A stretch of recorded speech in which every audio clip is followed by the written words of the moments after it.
కానీ మున్సిఫ్ గారు, గుస్తాంజీ గారు, విష్ణు గారు, సదాశివ్ పాటిల్ గారు, బైదుల్ గారు, డాక్టర్ నీలు గారు, కాకా బైర్య గారు, మురళీ కాలే గారు, అలోకా గారు, అన్నా జాకల్, అన్నా 104 అని కూడా ఆయనకి బాగా టీచ్ చేస్తుండేవాళ్ళు. ఎందుకంటే ఆయనకి ఒకసారి 104 డిగ్రీస్ టెంపరేచర్ ఫీవర్ వచ్చేస్తుందన్నమాట.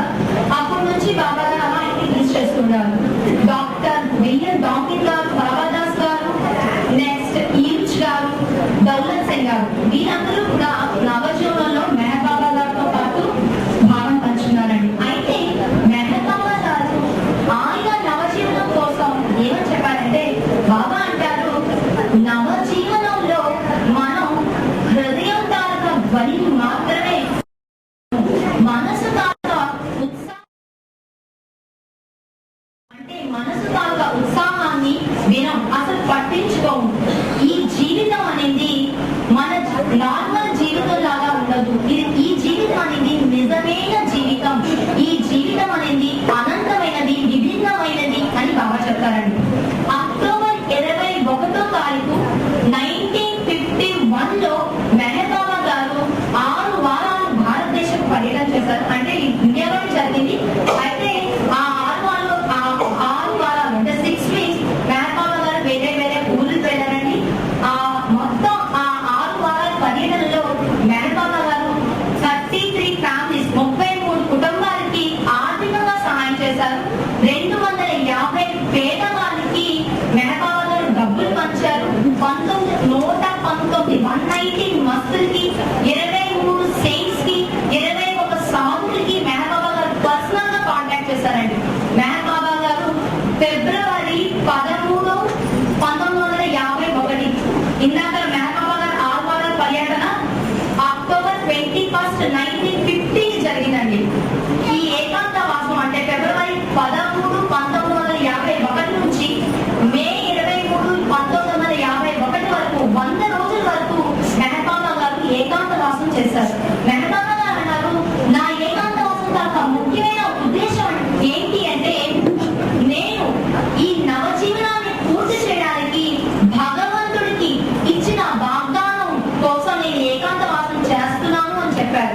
అలా చెప్పి మెహర్ బాబా గారు ఆ 100 డేస్ ఏకాంత వాసంలో 7 రోజులు పూర్తిగా మంచినీళ్లు, లిక్విడ్ ఫుడ్స్ తీసుకున్నారండి. మిగతా 33 రోజులు కేవలం ఒక పూట మాత్రమే భోజనం చేసేవాళ్ళు. ఆ మెహర్ బాబా గారు ఏకాంత వాసం మొత్తంలో తీవ్రమైన మానసిక, శారీరక బాధకి గురయ్యారు. అది చూసి ఆయన సహచరులు కూడా బాధపడ్డారు. బాబా అన్నారు, మీరు బాధపడకూడదు, మీరు ఆనందంగా ఉండాలి, ఎట్టి పరిస్థితుల్లో కూడా మీరు బాధపడకూడదు అని బాబా చెప్పారండి. మే 23, 1951 సంవత్సరంలో మెహర్ బాబా గారి తర్వాత ఏకాంతవాసం అంటే ఆ 100 డేస్ ఏకాంతవాసం తర్వాత ఆఖరి రోజు అండి. మెహర్ బాబా గారు అన్నారు, భగవంతుడి యొక్క అనుగ్రహం వల్ల నా ఇచ్చ పూర్తయింది. ఈ ఏకాంతవాసం నవజీవనం తర్వాత అంతిమ ఘట్టమైన మనోనాశకి పునాది వేసింది అని బాబా చెప్పారండి. బాబా గారు జూన్ 30వ తారీఖు 1951 సంవత్సరంలో మనోనాశని ప్రారంభించారు. మెహర్ బాబా గారు ఫిబ్రవరి 6వ తారీఖున 1952 సంవత్సరంలో అఫీషియల్ గా ఆయన దాకా నవజీవనాన్ని మూసారు. ఆ తర్వాత ఫిబ్రవరి 8వ తారీఖున మెహర్ బాబా గారు మెహరా గారితోని, మణి గారితోని, గౌరే గారితోని, మెహరు గారితోని, రాము గారితోని, కిటి గారితో కలిసి హ్యాపీ వ్యాలీకి పిక్నిక్ వెళ్ళారండి. అయితే మన ఇక్కడ గుర్తుంచుకోవాల్సిన విషయం ఏంటంటే, అవతారం తన జీవితం తన ప్రతి ఒక్క క్షణం కూడా సృష్టికి ఆయన నిస్వార్థంగా అర్పిస్తారండి. ఆయన ఎప్పుడు కూడా సృష్టిలో ఏమి కూడా ఎంజాయ్ చేయడానికి ఏ వర్క్ చేయదు. ప్రతి ఒక్క దానికి ఒక రీజన్ ఉంటుంది. అయితే ఫిబ్రవరి 12వ తారీఖు 1952 సంవత్సరంలో మెహర్ బాబా గారు జొరాస్ట్రియన్ క్యాలెండర్ ప్రకారంగా ఆయన బర్త్డే మెహరాబాద్లో సెలబ్రేట్ చేశారండి. మెహర్ బాబా గారు ఆ వేళ లైఫ్ అనే పీరియడ్ ని డిక్లేర్ చేశారు. మెహర్ బాబా గారు ఆ వేళ యావత్ ప్రపంచంలో ఉన్న బాబా ప్రేమికులందరికీ కూడా కేబుల్స్ పంపించి, ఆ కేబుల్ లో ఏం రాస్తుందంటే, మీ అందరికీ కూడా భగవంతుడి దాకా ఆశీస్సులు, నా ప్రేమ ఉన్నాయి. ఈ రోజు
ప్రతి ఒక్కదానికి కూడా భగవంతుడి మీదే కేవలం డిపెండ్ అయి ఉంటారు, ఆధారపడి ఉంటారు. వారు కేవలం భగవంతుడి యొక్క ప్రేమ పొందడానికి మాత్రమే ప్రేమిస్తారు. వాళ్ళు ఎప్పుడూ కూడా భగవంతుడి యొక్క ప్రేమికుల మీద విశ్వాసం కలిగి ఉండి, భగవంతుడి యొక్క స్పష్టత మేనిఫెస్టేషన్ మీద విశ్వాసం కలిగి ఉన్న వారు అవుతారు. అలా కలిగి ఉన్నప్పటికీ కూడా వారు భగవంతుడి నుంచి కూడా ఎటువంటి ఆధ్యాత్మిక భౌతికమైన ప్రతిఫలాన్ని ఆశించరు. వారు ఎన్ని కష్టాలు వచ్చినా హ్యాపీగా ఆనందంగా దానికి ఫేస్ చేస్తారు. వారు ఎప్పుడు కూడా ఎటువంటి దాంభికమైన ధార్మిక రీతి రివాజులకి లేకపోతే మత భేదాలకి జాతి మత భేదాలకి ఇవన్నిటికీ కూడా పట్టించుకోరు. అలాంటి వారి జీవితాల వల్ల నవజీవనం అనేది సజీవంగా ఉంటుంది అని బాగా చెప్తూ మెహబాబా గారు అంటారు, నవజీవనం అనేది అలాంటి జీవితాన్ని ఆచరింప చేసిన వారి ప్రపంచం లేనప్పటికీ కూడా అది సదా స్వయంగా సజీవంగా ఉంటుంది అని బాగా చెప్పారండి. నవజీవనం అనేది 4 ఫేజెస్. ఆ 4 ఫేజెస్ ఏంటంటే బెగ్గింగ్ ఫేజ్, లంగోటి ఫేజ్ అంటే లయన్ క్లాక్ ఫేజ్, దానికి మెడిటేషన్ ఫేజ్ అని కూడా అంటారు. తర్వాత వచ్చేది అంటే జిప్సీ లైఫ్, వాండరింగ్ ఫేజ్ అని అంటారు. నెక్స్ట్ దానికి లేబర్ వర్క్ ఫేజ్. ఈ 4 ఘట్టాలు నవజీవనంలో ఉన్నాయి. అయితే అవతారుడు అంటే దైవీ మానవుడు భూమి మీదకి వచ్చేటప్పుడు దైవీ జీవితాన్ని సామాన్యమైన మానవ జీవితంలో ఆచరించి చూపిస్తారండి. అదే ఈ నవజీవనం. మెహబాబా గారు అందరి పట్ల అవతారుడు ఎప్పుడైనా ఒక పని చేస్తే యావత్ సృష్టి అంతా కూడా దాని ద్వారా ఉపయోగాన్ని పొందుతుంది. మెహబాబా గారు ఆయన సహచరులు మెహబాబా గారు ఆచరించి ఆయన సహచరులతో ఆచరింప చేయించి మనందరికీ కూడా చూపించారు. దైవీ జీవనాన్ని నార్మల్ సామాన్యమైన మానవ జీవితంలో మనం ఎలా ఆచరించగలం అనే విషయాన్ని మనకి మెహబాబా గారు నవజీవనంలో చూపించారు. అయితే మెహబాబా గారు ఒక రోజు మధ్యాహ్నం ఆయన నవజీవనం కోసం చెప్తూ అంటారు, ఎటువంటి ఆశలు లేకుండా ఉండడం అంటే కంప్లీట్ గా అన్ని ఆశల్ని కూడా పరిత్యజించడం. ఎటువంటి లక్ష్యాలు ఉండకుండా ఉండడం అంటే అన్ని లక్ష్యాల్ని కూడా పరిత్యజించడం. ఎటువంటి సహాయాలు ఉండకుండా ఉండడం అంటే అన్ని సహాయాన్ని కూడా పరిత్యజించడం. అలా చెప్తూ బాబా అంటారు, అంతిమంగా నా మైండ్ లో నవజీవనం అంటే అబ్సల్యూట్ రెనౌన్సియేషన్, పర్ఫెక్ట్ పరిత్యజించడం. అలా చెప్తూ బాబా అంటారు, ఎవరైనా ఎప్పుడైనా మీకు నవజీవనం అంటే ఏంటి అని అడిగితే అబ్సల్యూట్ అండ్ కంప్లీట్ రెనౌన్సియేషన్ అని బాబా ఆన్సర్ ఇచ్చారండి. పూర్తిగా పర్ఫెక్ట్ పరిత్యజించడమే నవజీవనం. అయితే బాబా అక్కడ ఇంకో క్వశ్చన్ కూడా వేసి మళ్ళీ నాకు ఆన్సర్ కూడా ఇచ్చారు. అదేంటంటే ఎవరైనా ఎప్పుడైనా మీకు అడిగితే ఏంటి పరిత్యజించాలి అని అడిగితే అప్పుడు మీరు ఇచ్చిన సమాధానం ఏంటంటే దాని సమాధానం మెహబాబా ఇచ్చారండి. ఆ సమాధానం ఏంటంటే సర్వము పరిత్యజించాలి, సర్వము రెనౌన్స్ చేయాలి. సర్వము అంటే లక్ష్యాన్ని, ఆశల్ని, నెక్స్ట్ సహాయాన్ని, ఈ మూడు కాకుండా జీవితాన్ని కూడా పరిత్యజించాలి. జీవితాన్ని పరిత్యజించాలి అంటే ఆత్మహత్య చేసుకోమని కాదండి, మనలో ఉన్న నీచమైన కోరికల్ని పరిత్యజించడం. అయితే ఇలాంటి పరిత్యాగం అనేది ఈజీగా రాదు. కేవలం భగవంతుడు తన అనుగ్రహం వల్ల, బాబా గారి ప్రేమ తన కృప వల్ల అది కేవలం మనకి పాసిబుల్ అవుతుంది. అయితే అలాంటి ప్రేమ రావాలి అంటే మనం ఎప్పుడు కూడా ఆయన ఇచ్చా అనుసారంగా మన జీవితాన్ని ఎప్పుడైతే మనం సాగిస్తామో అల్టిమేట్ గా ఏదో ఒక రోజుకి మనకి దాకా నిజమేనా అంటే మనకి భగవంతుడి పట్ల నిజంగా ఉండవలసిన బాధ్యత ఏంటి అనే విషయం మనకి అప్పుడు అర్థమవుతుంది. ఆ బాధ్యత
ఈజీగా భగవంతుడు